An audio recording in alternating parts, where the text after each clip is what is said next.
Good morning, everybody, and a happy Wednesday morning to you. I don't have too much royal family stuff in here because there is a lot of stuff going on.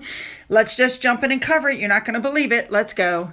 We're going to start off with Highgrove, which we know is King Charles's pride and joy. He just loves the gardens. Well, he bought the estate in 1980.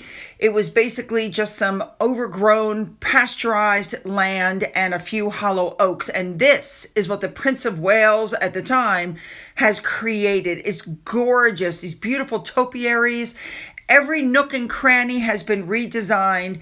And what he did was he asked each of his gardeners to come up with an idea for a topiary and choose the most whimsical design with a little input from himself. And this is what he's created. Now, some people are going to get to go see these gardens. And I hope one day to be one of those people because it's just the most beautiful. The gardens are managed by the King's Foundation, and I just think they're gorgeous. Good for the people who get to tour them. All right, moving on. Next up, we have Mary Berry and Prince William. He apparently did a video message for her. We know she's a TV chef and baking expert. She turned 90 and she went on UK's The One Show in a special episode celebrating her birthday. So she was played a series of birthday messages from some famous friends. But first, they kicked off a message from Prince William. The host says, Mary, we have so many treats for you, including plenty of birthday messages that I know you're going to absolutely love. Yes, starting with one from somebody very special who says that you have taught him everything that he knows about baking. So take it away, Your Royal Highness, the Prince of Wales. And then William popped up on the screen. Mary Berry, you could just see, was absolutely just shocked beyond words. William then starts talking and says, I want to wish you a very happy 90th birthday. You are a true national treasure, and we've loved working with you over the years. Have a fantastic day today. He then continued on, I dread to think who's cooking your cake and the criticism they might get, but good luck, and I hope it goes really well. Now, of course, there were other people on the show. She was joined by Strictly Come Dancing host Claudia Winkleman, chef Monica Galletti, the former Great British Bake Off presenter, Sue Perkins, and she just got a bunch of birthday wishes. And she was actually very touched. She became very teary-eyed. It was really sweet. Now, we know that William and Catherine are known for being big fans of her.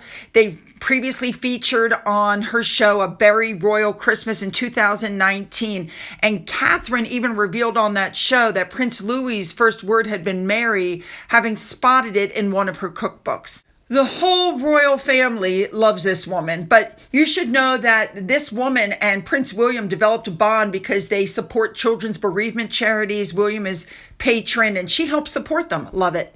Now, on March 22nd, they dimmed the lights of Buckingham Palace, Clarence House, and Windsor Castle in support of Earth Hour. That was interesting. Next up, OK Magazine is doing a wedding anniversary special edition, and they are featuring Charles and Camilla because they're coming up on their 20th wedding anniversary. Oh, they have an extraordinary love story. Love it. Moving on. All right, I'm bringing this up because remember Meghan said she did a home DNA test and it showed that she was 43% Nigerian. Well, there's really only two main companies that do that, and that's Ancestry DNA and 23andMe. And you should know that 23andMe is going bust.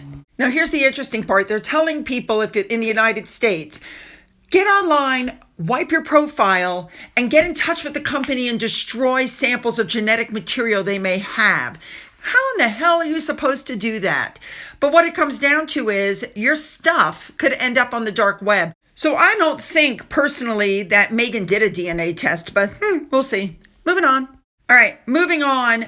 Oh, Meghan shared a sweet video and she calls Harry H. Well, I think it's kind of pathetic to think that the most H could come up with is some birds flying.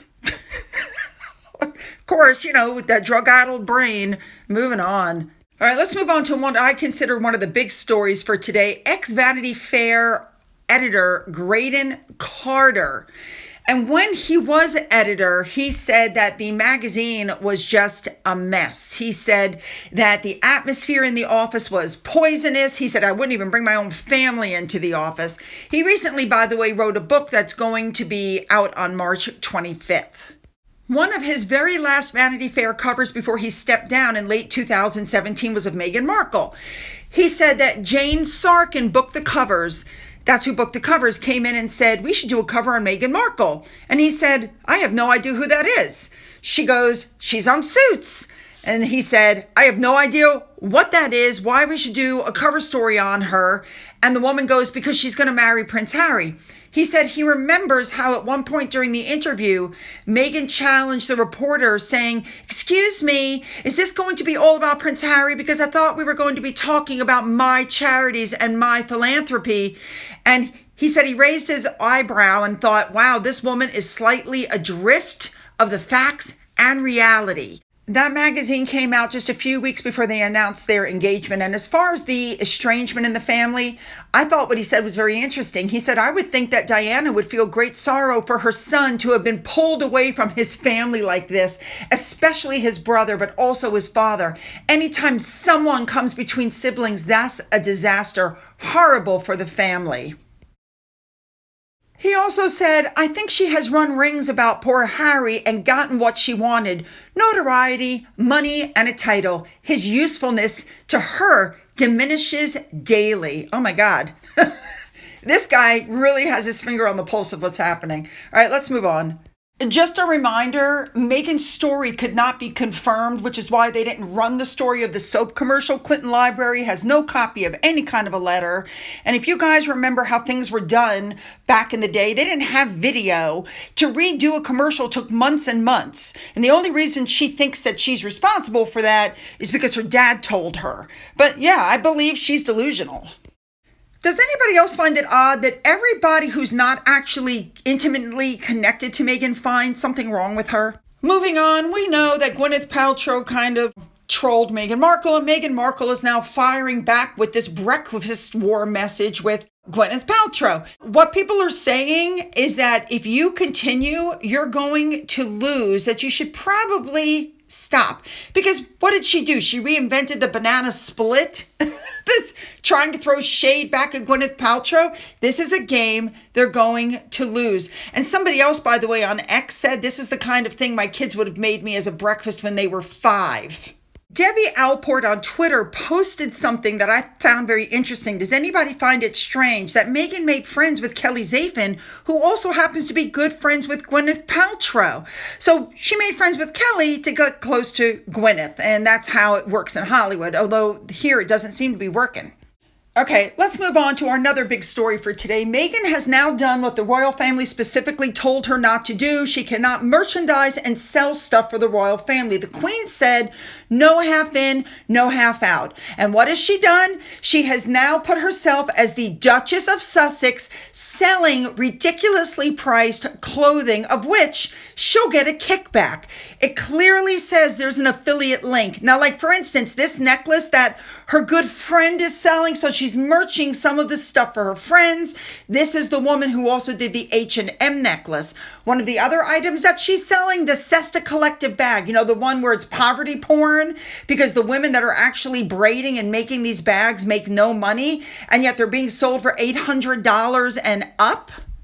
And this is the problem because the royal family didn't strip the titles and take Harry's prince title away and just make him Harry Mountbatten Windsor. This is what has now happened. She is selling overpriced items like the sandals that look like they're $19 from Walmart. She has added an affiliate link in the box, so she gets a kickback from anything that is purchased.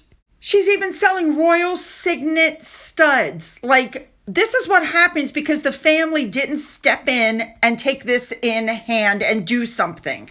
Understand how this works. If she gets 15% from a shirt that's $236, then she gets $39.50. So if she sells that one shirt to only 1% or 26,000 people, she'll get $949,000. I personally feel that she's been pushing the envelope for a while, trying to bait the royal family to do something, and they have done nothing. So she just keeps going and going and going, but not everybody's happy. I have to be honest, everything on her list is white, black, and beige, the same colors she swore the royal family made her wear. Remember what Meghan said, quote, "I wore a lot of muted tones, but it was also so I could just blend in. Like I'm not trying to stand out here. So there's no version of me joining this family and trying not to do everything I could to fit in." And as you can see, everything she's listed is brown, black, or beige. I think the Sussex squad might buy a few items, but it's really not sustainable in the long run. Now, on the other hand, if this takes off, she might finally dump Harry because she's finally got everything she needs. Money coming in, 2 kids, child support, a big house. What does she need him for? Next up, I just wanted to touch on this. Everybody's like, they're going to get back together. They're going to come back together. No, they're not, because Harry has chosen a side. He has proven himself to be untrustworthy, and you cannot forget the things that he said about William and his wife. Moving on. All right, next up, we know that Meghan put out this picture. I'm really not sure why she keeps doing this. The kid's hair goes from straight to curly, from brown to red to auburn. And it's very obvious that, well, I mean, think about it, you guys. They had a professional photographer behind them. Okay, everybody, freeze, look up. Archie, grab your mother's leg. And on top of all that, it's heavily photoshopped. They photoshopped the kid's face again. This is why I'm not sure what the point is of these pictures. Now, there's one other thing I want to point out. Look at Lily on the left, little Betty on the left. You see the size of her? Do you think that that's the same size child there? How about here in 2003?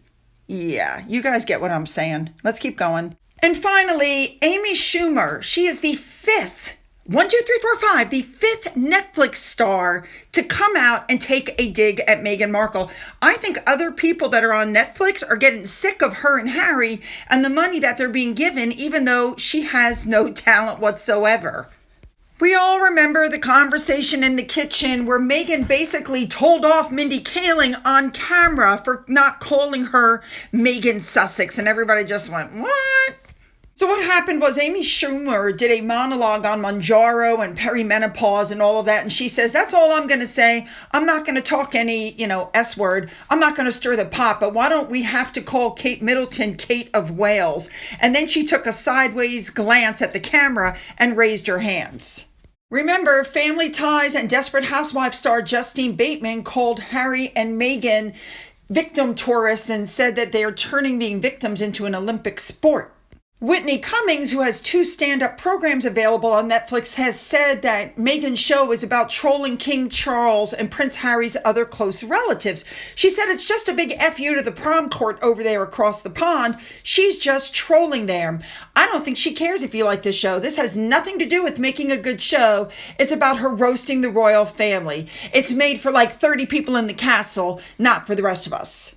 Stand-up Catherine Ryan, who previously supported Meghan, said that she cozies up to celebrities and is trying to act humble. She's very Hollywood, even for me, and I don't like that in people. And let's not forget Christina Pazitsky, who said the show and Meghan come across as highly inauthentic, fake, and phony. Listen, you guys, what it comes down to is she's trying to make money. This is her last-ditch attempt. Let's see if it works.